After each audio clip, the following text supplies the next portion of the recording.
muchas gracias a los tres. Seguro que la charla de Ana ya la tenemos como lejana. Hemos escuchado tanto esta mañana que yo me iba poniendo aquí todas mis preguntas. Pero bueno, voy a dejaros a vosotros si tenéis alguna y si no, rompo el hielo yo.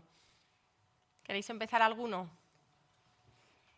Nos dijeron que hacíais muchas preguntas, que lo sepáis. Venga, que habíais hecho muchas preguntas en todas las sesiones. Pero bueno, como entiendo que así para romper el hielo voy a empezar yo con una. O sea, claro, yo os he oído toda la mañana como que la importancia de los datos, que hay muchos datos, o sea, que no solo es la genética, que es la genética, que es el entorno, que es el estilo de vida, que es lo que comemos. Yo siempre pienso, ay, madre mía, ¿habré comido bien hasta ahora? Cuando os oigo digo...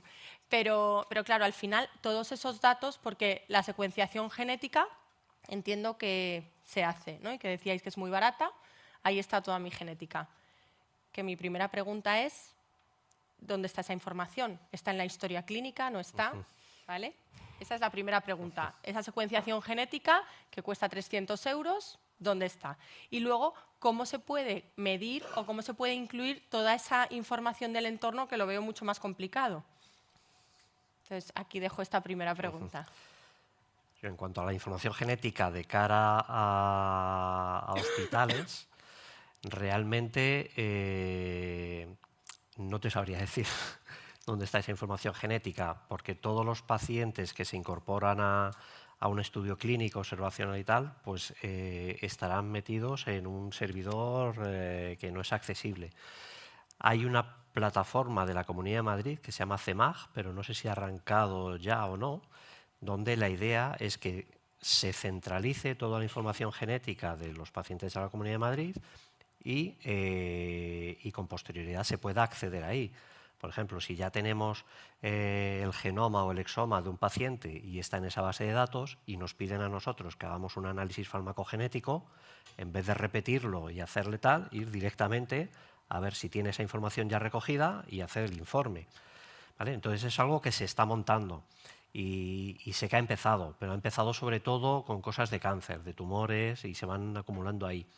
Nuestra idea es que todos los análisis farmacogenéticos que nosotros vayamos haciendo, poderlos subir también. Bueno, yo sí. Ana comentaba el proyecto IMPACT de medicina personalizada, pero también iniciativas también europeas. O sea, imaginemos que cualquier paciente llega al hospital y en algunos casos hay mutaciones asociadas con sus predisposiciones o mutaciones farmacogenéticas o farmacogenómicas, o sea, aparece en el historial clínico como texto libre. Yo os voy a comentar cómo está. Mira, este paciente tiene esta mutación, pero no está estructurado. Imaginemos que somos máquinas, ¿no? y queremos analizar esos datos. Pues esto a ver cómo lo vamos a analizar. El proyecto IMPACT tiene 3 ejes y uno es el que trabajamos nosotros, que es el Impact Data, que es así no podemos tenerlo, porque necesitamos ligar la información clínica, la imagen del paciente y la historia clínica en uno para que ese sistema se integre de alguna manera. Y lo que se está desarrollando es infraestructuras y métodos que analicen de manera automática la historia clínica, los datos genómicos, y ya no solo un gen, sino todo el perfil molecular y las imágenes que estén asociados. Y esto, como comentas, es un proyecto que llevamos 3 años, pues ya hay infraestructura, ahora lo que falta es cómo implementarlo. Cómo implementarlo y, sobre todo, también cómo formar a los clínicos a entender esa información, porque tú puedes tener esos datos, pero si nadie te dice qué significa, eso es lo importante. Y está lo que hablaba, yo creo que en 5 años está implementado realmente, pero ahora mismo está, pues no está disgregado, no son datos que ahora mismo estén unidos unos a otros. Y también no hay que olvidar la armonización de los datos, que es porque cada uno recoge los datos, ¿no? Eso también vosotros estáis trabajando mucho en el Impact Data, que todos los datos se recojan de la misma manera para que de alguna manera se puedan posteriormente juntar y que... ¿no? O sea, es muy complejo. Yo creo que es súper complejo. Claro, ¿no? El clínico está tan ocupado leyendo que a veces pone cáncer de mama, mama. Cada uno pone lo que quiera. Y entonces llegas ahí y dices, bueno, ¿y ahora cómo lo hacemos? ¿Cómo estandarizar? Entonces este progreso lo que al final es que lo que permite es que la información esté cada vez más estructurada para poder... Sí, que máquinas puedan extraer y analizarlo y ayudar luego al diagnóstico. Pero ahora mismo, claro. ahora mismo no hay, ahora mismo es un poco caos. yo diría. Claro, por y ser, yo creo que es una de las barreras a que era lo que se comentaba en particular, que era es un poco también facilitarle al clínico cómo transmitirle esa información para que él no se tenga que hacer el estudio, sino simplemente que se le indique qué debe hacer. Y los médicos lo conocen, digo, porque claro, vosotros estáis, Voy a beber digo yo, agua. un médico cualquiera de un centro de atención primaria, él sabe qué tipo de datos son necesarios para que luego se pueda hacer ese análisis, o hay alguna formación dirigida a médicos. Esto con la línea de lo que hablamos tanto, ¿no? De la necesidad de la formación a los médicos o a los futuros profesionales. claro. Pues creo que parte de la formación sería esa también. Claro.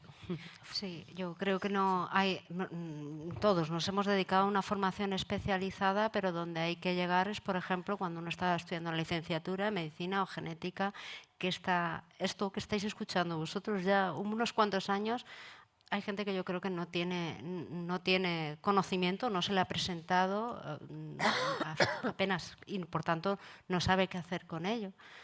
Hay unos test genéticos que uno se puede hacer por $100, que te vas, el 23andMe se llama, uno escupe, echa la saliva, se lo va a llevar a una empresa americana y te dice determinada información acerca de si tienes el pelo rizado, el liso, nada, está muy bien, o qué ancestros tienes, es decir, lo usa mucha gente que a veces no, pues a lo mejor son adoptados y no sabe muy bien qué origen tiene.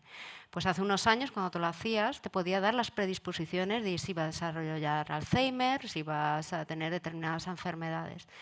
Al final se decidió que esto era una empresa americana que daba servicio de manera mundial. La FDA, la Food Drug Administration, decidió que no era legal que pudiesen mostrar esos datos. ¿Por qué? Porque la gente llegaba al clínico y le decía, mira, es que tengo esta mutación y No sabía de qué le estabas es que hablando, me da claro. una predisposición al Alzheimer. Y eso es lo que llega, uno, que el clínico no sabe interpretarlo y luego, sobre todo, qué hacer con eso. Yo os iba a preguntar un poco en esta línea, que no sé qué opináis vosotros, pero antes cuando estabas hablando de lo del cáncer de mama, dices que con el programa que estáis poniendo en marcha la idea es como identificar qué mujeres van a tener esa predisposición a desarrollar cáncer de mama. Haz una pregunta al público en general. ¿A quiénes os gustaría saber si estáis predispuestos a tener una enfermedad o no? O sea, ¿os gustaría tener esa información? ¿A todos? Bueno, eso está ¿No hay bien. nadie que no le gustaría? Claro, Ahí está. es accionable. Eso era un Ahí poco lo que está. habíamos discutido. Claro, Claro, y si nunca, porque digo, a lo mejor yo tengo predisposición a tener cáncer de mama, pero no lo voy a tener nunca en mi vida. Y voy a vivir un poco agobiada toda la vida pensando, es que a lo mejor, digo, que esto es un tema muy debatible, ¿no? Que creo que en estos programas que... Sí, pero ahí lo ha apuntado muy bien ella, el decir de si tiene cura o no tiene cura. Bueno, si Porque puedes hacer algo puedes al hacer respecto. algo, porque hay, por ejemplo, en los últimos años se ha avanzado muchísimo en el diagnóstico, en la identificación de los pacientes que van a tener Alzheimer, por ejemplo. Entonces yo ahí es que no quiero saberlo, seguro. Cualquier otra cosa en la que pueda hacer algo, perfecto. Pero en Alzheimer, para que se me aparezca 5 años después, pero voy a vivir 30 sabiendo que voy a... No, hay cosas, En hay el cosas tema que del no. cáncer de mama, tú vas a poner las medidas, porque si tienes una mayor predisposición, pues el seguimiento, en vez de ser cada 2 años, como es, pues vas a empezar quizá antes los screenings, vas a empezar a hacerte mamografías anterior y de alguna manera, aunque lo desarrolles, lo vas a encontrar o detectar en estadios precoces y que, pues evidentemente, tienes cura. Otro punto importante es que de esta manera puedes modificar los factores de riesgo que son modificables, como puede ser, por ejemplo, el estilo de vida, quizá puedas dejar de fumar, puedas intentar no tener obesidad, porque son factores de riesgo que se añaden al saco del riesgo, ¿no? Sí, o que, Tu por ejemplo, genética no es modificable, o sea, no puedes hacer nada con ello, es lo que tienes y es tu riesgo, pero los otros factores que son modificables puedes, y ahí era donde añadía el punto de ser poner al paciente como partícipe de su salud. Tú tienes este riesgo y, por lo tanto, si incorporas hábitos saludables, puede suceder que ese riesgo sea inferior porque estás mejorando la otra parte de los modificables. Igual que un enfermo cardiovascular, ahora mismo te lo dicen. Uy, veo que tienes mucho riesgo, no desde el punto de vista genético, sino pues porque tienes, no sé, o la tensión muy alta o tienes los triglicéridos altísimos, y entonces te dicen, bueno, pues disminuye la dieta, haz ejercicio. Esto está de tu mano, pues de la misma manera, pues el cáncer de mama o bueno, en riesgo De cardíaco. hecho, Angelina Jolie se hizo una doble mastectomía hace 10 años, que lo llamaron el efecto Angelina. Sí, Salió en sí. la revista Time porque ella tenía de manera hereditaria, tenía predisposición alta a desarrollar cáncer de mama o cáncer de ovario, y lo que decidió hacer una doble mastectomía, y el hecho de que una estrella lo haga, lo publicitó, lo contó, y eso hizo que muchas mujeres estuvieran alerta, decir, es que a mí me puede pasar también, Porque y eso mi hizo que al madre, final, claro, y- que lo comentabas, que es la prevención lo que en muchos casos... Esto tiene que ver con la herencia genética, o sea que hay enfermedades, ¿no?, que son Sí, genéticas, no claro. genéticas, entonces ella pensó yo, más vale prevenir que curar. Claro, en el caso de Angelina Jolie era portadora de una mutación en un gen BRCA, que es un gen de alta predisposición, y por lo tanto tenía un gran riesgo a desarrollar. Estaba dentro de la distribución, lo que he puesto en el final del alto riesgo. Entonces, bueno, pues ella decidió tomar estas medidas profilácticas y... hacerlo. Pero, y con respecto, por ejemplo, a lo de Alzheimer, porque a mí me parece eso es que hace un par de semanas salió en El País también, porque hay otra nueva variante que asocia con Alzheimer. Y claro, de nuevo el debate, y esto lo pregunto. Imaginamos, vale, yo no lo quiero saber porque no tiene cura y no quiero saber, me genera estrés o por temas éticos.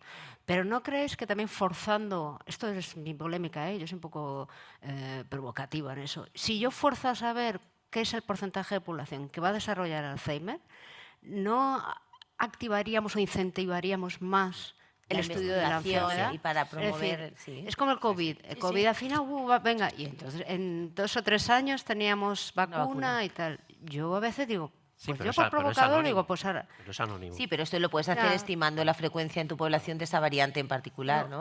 Como se supone que aumenta, o sea, esto es... claro. ¿Forzaríais a que tuviésemos el perfil genético para que, como usos de investigación, por ejemplo, para tener, por ejemplo, ¿donaríais vuestro genoma? Sin anonimizado, o sea, sin que se sepa, ¿no? Anonimizado, sí, Claro. sí. Con eso. Bueno, decir que, por ejemplo, en la corte de data de Impact, en la corte que se está recogiendo voluntarios en centros de salud de España. Sí. O sea, Es que yo voy un poco más atrás, Fátima, desde el ¿qué riesgo puede tener que yo comparta mis datos? Porque digo, o sea, al final, digo, como pacientes, ¿no? Digo, entiendo que muchos de los que estáis aquí dices, yo como paciente me hacen una secuenciación genética y digo, si puedo aportar a la ciencia, ¿no? Muchos querríamos aportar, ¿o no? ¿Qué riesgos tiene que yo de esos datos? ¿Qué pueden hacer con ellos? ¿Qué riesgos creéis? Eso ¿Alguien, digo yo. alguien que diga que cree... Se ha visto Gattaca, ya lo sabe. Eso digo que... Pero, ¿qué riesgos creéis? Bueno, exactamente.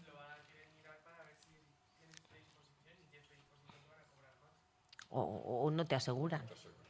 Eso no aquí, pero sí, eso es uno de los principales riesgos. O Black Mirror, ¿habéis visto Black Mirror? También juega mucho con eso, ¿no? Tienes, y es que ya hasta te puede ir bien socialmente, amorosamente o no, un poco también como no solo interacción con tus likes y tal, sino que a lo mejor la propia... ¿Y vosotros donaríais a mano alzada, donaríais vuestra información para la ciencia? Pues el tema es que con el perfil genómico podemos saber hasta dónde el código postal. O sea, ese es el peligro. De hecho, hubo una publicación hace poco de alguien que arrestaron porque apareció, bueno, no sé, no me acuerdo de los detalles, pero apareció pues una muestra de algo en un crimen, o no sé, era un crimen, un robo, y todo esto es y entonces hicieron el perfil genético, no estaba en la base de datos, pero el hermano se había hecho uno de estos test de filogenia y, claro, encontraron que era él En San era el Francisco mismo. era un asesino en serie. Y Eso, algo así. Sí, es no, que no, era sí, la es que esto es un historia, no me- historión de... Y entonces finalmente consiguieron coger a la persona, o bueno, porque encontraron, se había hecho el estudio y encontraron ese perfil que era exactamente igual al que estaba en la escena del crimen, y por lo tanto finalmente le arrestaron. Él no estaba fichado, pero como se había hecho este estudio filogenético de los que comentaba Fátima, de directos al consumidor, pues estaba su genoma ahí. Entonces, pues bueno, el riesgo también puede ser que en un momento te pueden, no sé, pues acusar de un crimen porque está está tu DNA en la escena de un crimen. Sí, de O sea que, hecho, bueno. la policía científica, que también es un carrerón súper interesante hacer, o sea, hay un laboratorio de policía científica muy importante también y aquí en Madrid, y claro, ellos perfilan genéticamente, como veis en el CSI en las pelis, pero que es que, No, pero sí. que es así, y para no solo tema forense, sino también de Es muy seguimiento. interesante lo del tema forense, ¿cierto? Mm. Ya llevan muchos años haciéndose este tipo de cosas. Y Luis, una pregunta. Así el tema, mira, yo cuando te escuchaba, es verdad que dices paracetamol o ibuprofeno, ¿no? Seguro que hay algunos a quien le sienta cuando le duele la cabeza, ¿quién toma paracetamol? ¿Y quién toma ibuprofeno? No, soy más fan. ¿Y por qué tomáis una cosa u otra?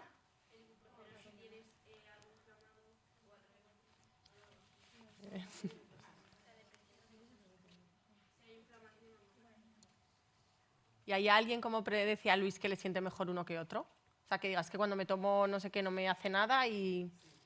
¿Notáis la diferencia? ¿Y os habíais planteado alguna vez que esto pudiera ser por algo que ha contado Luis? ¿O simplemente porque me sienta mejor una cosa u otra? No, no me lo había planteado, la verdad. Y esto os hace reflexionar, o sea, de cara a la farmacogenómica o la farmacogenética, ya me hace la farmacogenómica,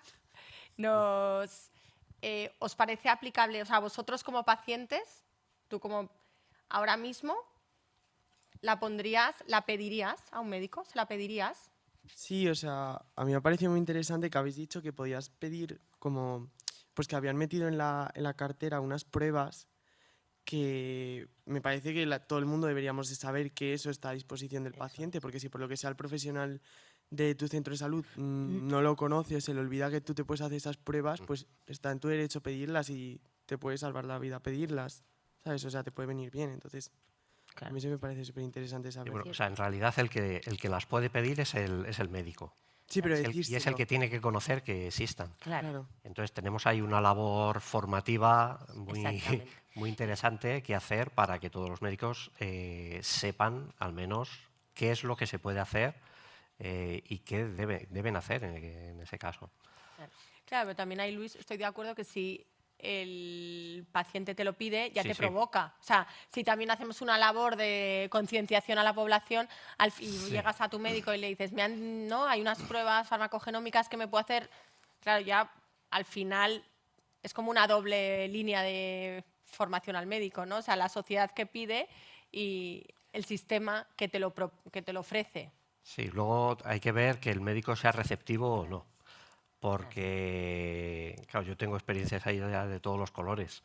Entonces, cuando me toca a mí tomar un fármaco y tal, yo les digo, yo no me voy a tomar ese, pues, y no me han llevado la contraria nunca.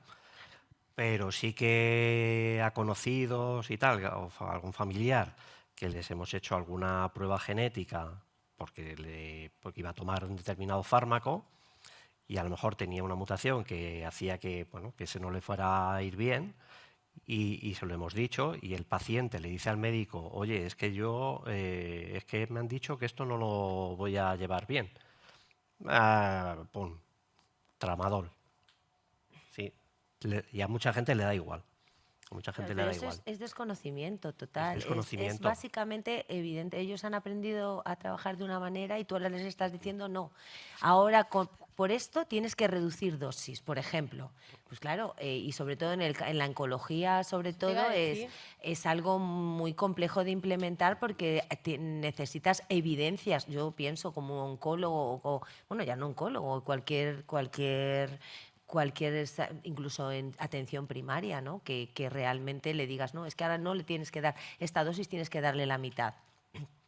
Y entonces, pues evidentemente, de primeras, no lo van a hacer a no ser que tú les hayas convencido y tengan muy claro el por qué lo van a hacer. Y en oncología, por ejemplo, las reacciones adversas o las toxicidades, ¿no? Que Lo al que final hablaba. cuando hablamos de las primeras líneas, segundas líneas, son como tratamientos que se va dando a un paciente oncológico, se le da uno, no le funciona, pues hay una segunda línea.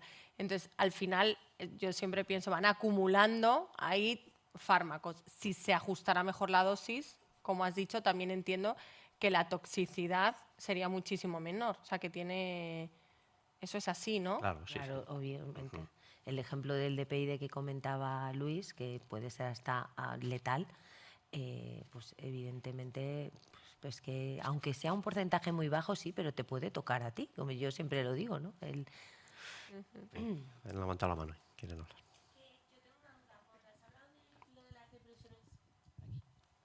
Y que se podían ver genéticamente para a la hora de tomar como el medicamento, ¿cómo lo puedes ver? O sea, cuando has dicho que directamente te podían dar la cantidad específica sin tener que estar probando. Sí, o sea, esto normalmente cuando, en el caso de una depresión, te diagnostica una depresión, el médico elige un fármaco y ese fármaco lleva una dosis de inicio que es estándar. ¿Vale? Entonces, son un tipo de fármacos en los que no es esa cantidad la que hay que tomar ya sí o sí y ya está, sino que hay gente que puede necesitar 3 veces más o gente que necesita la mitad. ¿Vale? Entonces, es una dosificación que se va ajustando en base al ensayo-error, pero con cada paciente. Y son pacientes a los que suelen ver, pues a lo mejor si están muy mal, igual los ven cada semana, pero normalmente los van a ver cada mes o 2 meses. Entonces ellos dan una dosis y prueban, y luego dice el paciente, no, yo es que sigo igual. Entonces, pues vamos a duplicarlo. Y tienen hasta un límite, porque este tipo de medicamentos tienen un rango de hacia abajo hacia arriba. Entonces, ¿cómo se puede saber? Pues sabemos qué genes son los que metabolizan esos fármacos. Entonces, empíricamente, ya se ha visto ahí en la tabla que os he enseñado, qué dosis hay que darle en función de cómo metabolice el paciente el fármaco. Entonces, no quiere decir que eso sea lo real, pero sí que va a llegar antes a esa dosis en la que le va a hacer un buen efecto. No sé si es a lo que te refieres. Sí, pero ¿eso no también dependería como mentalmente cómo está el paciente o es solamente genéticamente? O sea, no depende tanto de cómo él es su condición mental. Va a depender de todo. O sea, la genética simplemente es una herramienta más que te va a ayudar a tener un mejor tratamiento, pero no lo es todo. O sea, sobre todo en una depresión, tú vas a necesitar otra serie de cosas. Vas a tener una terapia cognitiva, si vas a un psicólogo, por mucho mejor, pero farmacológicamente toda esa variabilidad que hay, porque empezamos con una dosis y en función de cómo veamos vamos modificando, son unos pasos que nos podemos acortar. Gracias. Y ahí quedan claros los dos beneficios. Por un lado es el beneficio para el paciente que va a responder antes, va a mejorar la calidad de vida, y el beneficio para el Sistema Nacional de Salud, que va a evitarse las 5 citas previas para el ajuste de las dosis. Esos son los dos, digamos, económico y de calidad de vida del paciente, que yo creo que también es un punto, volvemos a el punto importante de lo que es la medicina personalizada de precisión. No solo mejorar la calidad de vida, sino también pues hacerlo mucho más coste efectivo y que sea un ahorro también para el sistema de salud. O no tanto un ahorro, sino optimizar los recursos existentes para quien realmente los necesita y no dárselos pues, evitando pues, consultas innecesarias si se pueden ajustar a priori, ¿no? Esto yo creo que es un poco el punto. Doble. Si queréis hacemos estas 2 preguntas, ¿vale? Una pregunta sobre la interacción de los fármacos. Aunque un fármaco funcione muy bien en caso de que funcione, si el porcentaje de imprecisión es muy alto, ¿a partir de qué porcentaje se retiraría del mercado? Porque si funciona muy bien para una de cada 20 personas, ¿realmente es rentable? Pues mira, esa es una muy buena pregunta, porque al principio de los años 2000, cuando empezó así un poco esto de la farmacogenética, yo creo que muchas empresas farmacéuticas vieron la farmacogenética como un peligro. porque decían, claro, si yo saco un producto al mercado y va para un tratamiento, mis potenciales usuarios son X miles de pacientes. Claro, si yo tengo un test genético entre medias que va a determinar que solamente el 5% de esa población es al que le va a hacer efecto y el 95% no, mis beneficios van a bajar. Pero con el tiempo, todas las farmacéuticas han visto que eso realmente es una oportunidad.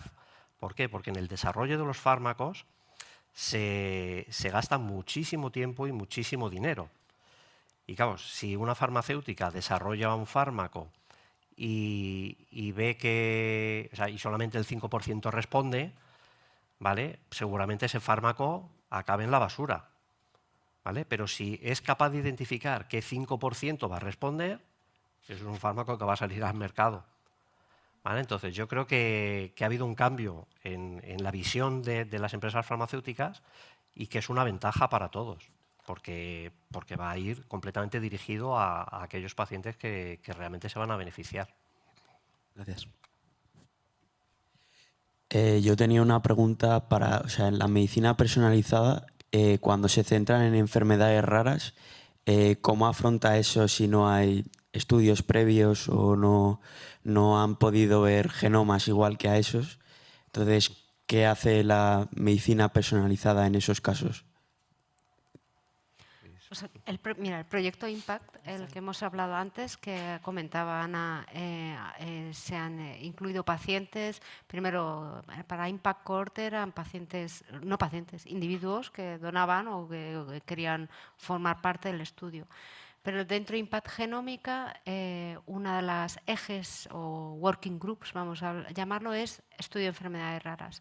Desde hace años, de hecho, hay consorcios, o el CIBERER, que es una entidad que lo que hace es fomentar el estudio de las enfermedades raras. Lo que se está haciendo es secuenciar tanto al paciente como a sus familiares para poder diagnosticar mejor las alteraciones asociadas, porque exactamente como tú acabas de identificar, claro, se quedan como huérfanas, es decir, ocurre muy poco porcentaje, probablemente no sepas cómo tratarlo, porque como tampoco es un beneficio para a lo mejor a muchas farmacéuticas, entonces se ha hecho un hincapié desde hace ya, CIBERER, no sé cuánto tiene, yo creo más de los primeros, pero 15, 20 años, o sea, muchos años de secuenciar a los pacientes, hacer un whole genome sequencing, que es todo su genoma, a sus familiares, y ahora en Impact Genómica, ¿cuántos eran? 1000 incorporados de diferentes todos esos enfermedades que no raras. ya habían encontrado por exoma, que es la región codificante, se les podía o se les ofrecía secuenciar ese genoma completo, Sí. ¿no? Y de hecho esa es un poco, esa asociación, si alguien tiene algún familiar o conocido o no diagnosticado adecuadamente con algún tipo de enfermedad rara, es un lugar donde uno puede acceder y también preguntar dentro de sus hospitales, oye, tengo este diagnóstico y hay posibilidades de secuenciarlo. Forma parte de estudios, en el fondo de investigación. Lo que pretendemos aquí es que en el fondo forme parte de la rutina, que eso es lo que venimos aquí. Digo, ¿cuándo va a ser rutina? Esa es la típica pregunta que se hace, pero forma parte de investigación. Entonces, ahí la genética es clave, porque son enfermedades genéticas. Claro. Y sí hay muchas iniciativas a nivel mundial también para secuenciar. Pues cierro con la pregunta, presente o futuro, que ahora volveremos, ¿no? ¿En cuántos años pensáis que será una realidad en España la medicina personalizada de precisión? O sea, yo personalmente creo que ya está. O sea, creo que hay. Lo que pasa es forma parte. Lo que nos falta es como engrasar la maquinaria, que haya ese flujo. Y la que hemos quedado los tres y todos es la formación de profesionales. O sea, el beneficio es claro. Falta convencer también a la parte más política de gobiernos de una inversión clara, porque eso, ya sabéis, la salud es muy costosa y eso implica una mayor inversión, se reducen los costes, pero falta engrasar. Entonces, en algunos casos, para algunas enfermedades, se hace ya medicina personalizada usando vamos a decir, información genómica.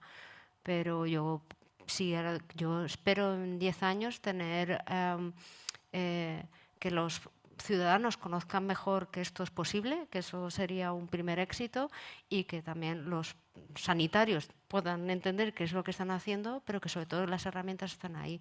Pero yo creo que va a ser, que lo vamos a ver, yo espero. Esa no tengo. Sí, no, yo estoy absolutamente de acuerdo. Yo creo que es presente, de hecho, o sea, es que ya está implementado, pero la medicina personalizada que vamos a ver dentro de 15 años no se va a parecer en nada a la que tenemos implementada ahora. Es decir, el crecimiento va a ser espectacular. Sí, yo estoy de acuerdo con ellos también. Creo que es presente, que vamos despacio. Todas las piezas están ahí, hay que encaje el puzzle, ¿no? Estamos trabajando en las diferentes partes necesarias y creo que en unos años lo veremos, ellos lo verán también y quizá tendráis que, prescribiréis o veréis a vuestros pacientes con toda esta información en las historias clínicas electrónicas que os ayudarán a hacer una mejor medicina. Y bueno, pues yo también veo que es, yo también creo que en lo que habéis puesto de las diferentes palabras del futuro, yo creo que realmente desde mi punto de vista es más presente que futuro. No todo lo bien que nos gustaría, pero que estamos en ello y que contamos con vosotros también para que esto también sea así. Así que nada. Pues muchísimas gracias a los tres. Un aplauso.